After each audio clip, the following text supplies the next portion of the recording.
गावंडे, जो managing director है। Sir, हम आपसे ये जानना चाहेंगे कि जो अभी जो वातावरण जो चल रहा है एटमॉस्फेयर या ऑनलाइन क्लासेस के बारे में, और देखा गया तो ऑनलाइन क्लासेस के बारे में जो उपलब्धियां आप लोगों ने हासिल की है, जो मेरिटेड स्टूडेंट्स भी आपके क्लासेस से निकले हुए, उस बारे में थोड़ा हमें विश्लेषण करके बताइए आप। गावंडे क्लासेस ये करीब 17 साल से है। हर साल हमारे यहाँ से काफ़ी सारे मेरिट्स आते हैं। इस साल 24 मेरिट है। हमारे यहाँ कक्षा 10वीं 12वीं साइंस, जेई और नीट ये क्लासेस होते हैं। आपकी जो क्लासेस एक रेपुटेड क्लासेस मानी जाती है, देखा गया तो हर साल मेरिटेड स्टूडेंट्स आती है, लेकिन अभी जो ऑफलाइन में जो अटैचमेंट रहता था स्टूडेंट्स के प्रति आपका, देखा गया है कि जो ऑनलाइन जो एजुकेशन चल रहा है, इसमें पालक और जो पाल्य है उनके बीच में भी एक संभ्रम है। कुछ ऑनलाइन से कुछ लोगों की स्टडी हो रही, कुछ लोगों की स्टडी नहीं हो रही है, तो उसमें आपका क्या व्यू है, उस बारे में बताइए। नहीं, ऑनलाइन क्लासेस और ऑफलाइन क्लासेस में ज़मीन आसमान का फ़र्क है। ऑनलाइन जो होता है उसमें विद्यार्थी अपने घर में होता है, हम यहाँ से पढ़ा रहे हैं, बीच में एक नेटवर्क का भी इशू होता है। कभी नेटवर्क किसी एरिया में, हमारा बच्चा मान लीजिए किसी आउटर एरिया में है, तो वहाँ नेटवर्क का काफ़ी इशू होता है। ऑनलाइन क्लासेस में हम विद्यार्थियों के साथ जुड़े रहते हैं। ऑफलाइन क्लासेस में जो वातावरण होता है, हमारा डायरेक्ट अटैचमेंट होता है। हम विद्यार्थियों से जो भी चाहे सवाल पूछ सकते हैं, बच्चा जो चाहे उनसे सवाल पूछ सकता है। तो ऑनलाइन क्लासेस उसको कभी रिप्लेस नहीं कर सकता। लेकिन आज की जो परिस्थिति है, उसकी डिमांड है, उसकी मांग है कि क्लासेस अभी ऑनलाइन ही लिया जा सकता है, क्योंकि उसके बिना ऐसा होगा, अगर हम ऑनलाइन नहीं लेंगे तो शिक्षण व्यवस्था जो है वो थम जाएंगी, या हम कहेंगे 1 साल बच्चे का व्यर्थ हो जाएगा। तो वो साल ना जाने पाए, इस वजह से ऑनलाइन में तो हमको आना ही पड़ेगा। ऐसा कह सकते हैं ये एक परिवर्तन है जीवन का। ये परिवर्तन है जिसको हमको संघर्ष के द्वारा जीतना है। तो इस परिवर्तन के अनुसार हमें ढलना भी पड़ेगा। डार्विन्स ने कहा है सर्वाइवल ऑफ फिटेस्ट, जो संघर्ष में जो हिट रहेगा, जो फिट रहेगा, वही जीतेगा। ठीक है, तो बस यही संघर्ष जारी है, जिसमें एक शिक्षक भी संघर्ष कर रहा है, साथ में विद्यार्थी भी संघर्ष कर रहा है। ऐसा नहीं है कि ऑनलाइन क्लासेस में केवल टीचर्स को ही तकलीफ है, बच्चों को भी काफ़ी तकलीफ है, क्योंकि मोबाइल्स के, लैपटॉप्स के जो रेडिएशंस होते हैं, लगातार वो छोटे से स्क्रीन में कंटिन्यूशन में विद्यार्थी देख रहा है, तो उसके आंखों में भी बुरे परिणाम होंगे। ठीक है, इस वजह से क्लासेस जो है हम लोग 2 शिफ्ट में लें, एक सुबह में एक शाम में, और कोशिश किया जा रहा है कि कम से कम समय क्लासेस को दिया जाए। सर, लॉकडाउन की अवधि में जब आपका एजुकेशन जब शुरू था, उस समय जेईई और नीट की एग्जाम्स के लिए जो बच्चों का प्रिपरेशन आपने शुरुआत कर दिया था, और अल्टीमेटली जब ऑनलाइन शुरू हुआ तो आपका पूरा प्रिपरेशन खत्म हो गया था जी। अब जबकि बच्चे एग्जाम्स दे रहे हैं, तो आपको ऐसा लगता है कि लास्ट ईयर के कंपैरिजन में इस बार भी रिजल्ट्स बेटर आएगा? ऑब्वियसली जब जेईई और नीट जब ये लॉकडाउन शुरू होने का था, उस समय तक लगभग 90% सिलेबस कंप्लीट हो गया था, 10% बचा हुआ था। जब लॉकडाउन लगा तो उसमें ऑनलाइन टेस्ट सीरीज ली गई हमारे यहाँ से। अब ऐसा है कि ऑनलाइन जेईई नीट की जो क्लासेस हुई है, ठीक है, जो भी हुआ 10% सिलेबस जो हमने ऑनलाइन में पढ़ाया हुआ है, डेफिनेटली वो उतना बेहतर नहीं था जो हमने ऑफलाइन में पढ़ाया हुआ था। तो इससे विद्यार्थी के रिजल्ट में, उसके मनोस्थिति में काफ़ी सारी चेंजेस है। उससे कुछ ना कुछ रिजल्ट में इफेक्ट तो आने ही वाला है। कोरोना का संसर्ग देखते हुए अभी लोगों में और खासतौर पे जो पालक वर्ग में काफी पैनिक है। इस वजह से देखा जाए कि अभी जैसे गजेट्स पे उनको पूरा स्टडी करना है, जैसे आप ऑनलाइन में जो कुछ उनको सेंड करते हैं, जो पोर्टल के माध्यम से आपने जो उनको प्रिपरेशन करवाते हैं, तो काफी जो स्टूडेंट्स उसका एडवांटेजेस भी उठाते हैं। कुछ स्टूडेंट का कभी कभी नेट का भी प्रॉब्लम आता, तो इस तरह से जो इंटरप्शन होता है उनके स्टडी में, तो आगे चल के उनके लिए काफी घातक भी सिद्ध हो सकता है ये सब चीजें। बिल्कुल। अब ये जो गैजेट्स है हम लोग इस्तेमाल तो कर रहे हैं, है ना, गैजेट्स।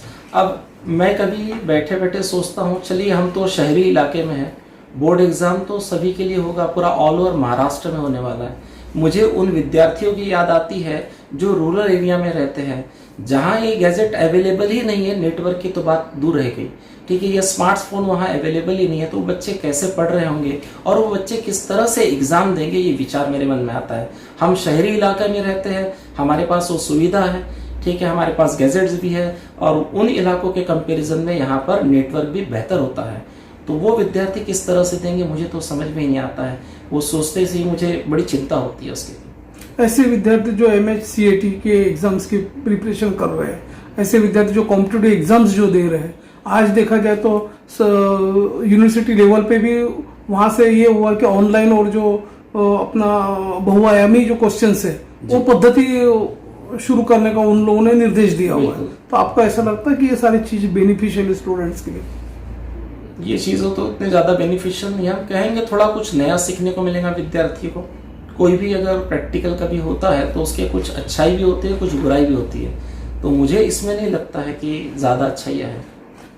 अभी हाल ही में केंद्र सरकार के ह्यूमन रिसोर्सेज के द्वारा जो नेशनल एजुकेशन पॉलिसी जो लॉन्च की गई है, इसमें पर्टिकुलरली स्टूडेंट्स के स्किल पे जो है अपना उसके कौशल्य पर ज्यादा फोकस किया गया है जी। और थोड़ा कट ऑफ भी किया हुआ है एजुकेशन। तो एक तरह से काफी लोग उसका क्रिटिक्स भी है और काफी लोग उसको अप्रिशिएट भी कर रहे हैं कि बहुत अच्छा केंद्र सरकार ने ये कदम उठाया हुआ है। अभी ऑनलाइन की स्थिति को देखते हुए, आज की परिस्थिति को देखते हुए, तो आपको ऐसा लगता है कि ये कारगर होगा ये सारा कदम? ये नई शिक्षा जो प्रणाली कहा जा रहा है कि बेसिकली वहाँ प्रैक्टिकल्स पे ज़्यादा फोकस किया जाएगा, ऐसा कहा गया है। तो प्रैक्टिकल पार्ट तो वैसे भी ऑलरेडी सभी शिक्षण संस्थान में बहुत ही लीनियंटली लिया जाता है। सभी को पता होता है इसके मार्क्स तो हमको ऐसे ही मिल जाते हैं, इसमें कोई पढ़ने की ज़रूरत नहीं होती है, और उसी के बल पर वो सोचते हैं कि हम पास हो जाएंगे। ठीक है। और जो नई शिक्षा नीति आई है, ये सरकार ने जो ला के रखा है, तो काफ़ी लोग इसमें कंफ्यूज है। कई पेरेंट्स आते हैं हमारे यहाँ, कहते हैं कि 10वीं और 12वीं की बोर्ड तो बंद हो गई सर, अब तो एग्जाम ही नहीं होने वाली। तो समझ ही नहीं पाए हैं पेरेंट्स भी और ना ही विद्यार्थी। इसको पूरी तरह से समझने में थोड़ा सा समय लगेगा सभी पेरेंट्स को। ठीक है।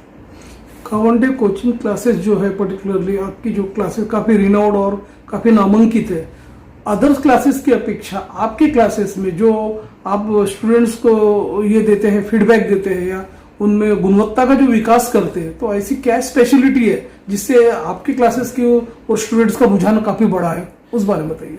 हमारी जो क्लास है ये जो 17 साल से चल रही है, तो जो विद्यार्थी यहाँ से पढ़कर जाते हैं उन्हीं के द्वारा नए विद्यार्थी आते हैं।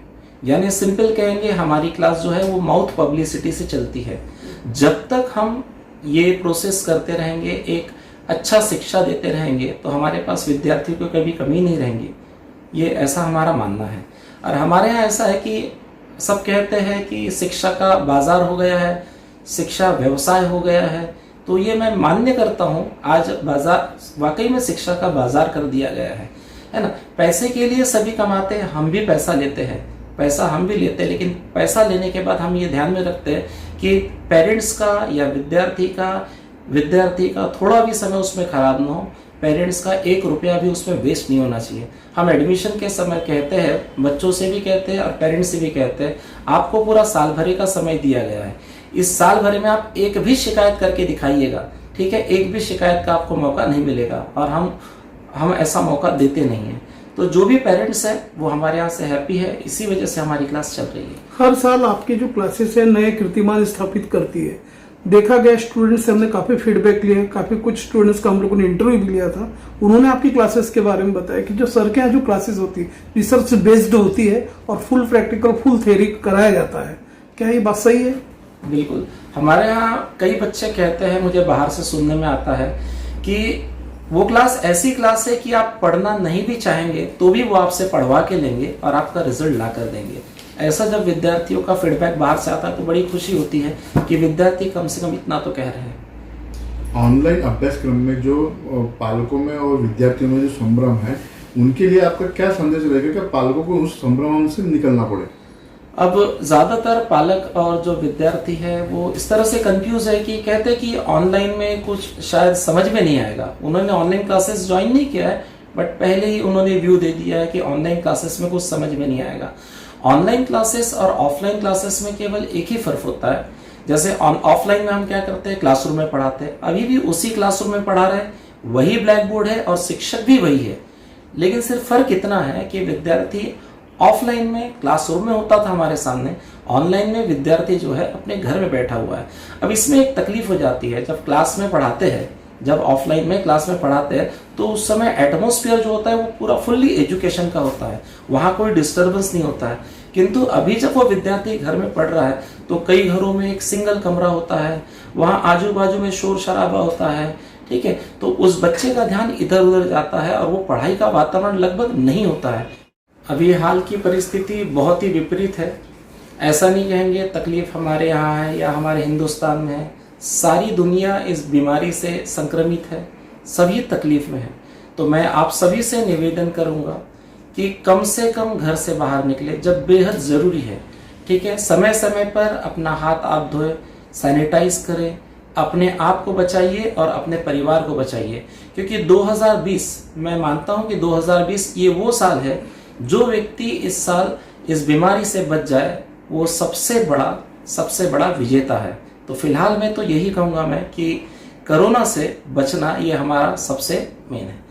इसके अलावा जैसे पेरेंट्स को लगता है कि ऑनलाइन क्लासेस में क्या होता है, ठीक है, उससे रिलेटेड कोई भी तकलीफ हो या कोई भी जानकारी आपको चाहिए तो आप मुझे कांटेक्ट कर सकते हैं, ठीक है। उसके अलावा ऐसा नहीं है कि किसी के पास पैसा नहीं है तो वो पढ़ नहीं सकता, ये बहुत गलत है, ये बहुत गलत धारणा है कि जिसके पास पैसा नहीं है।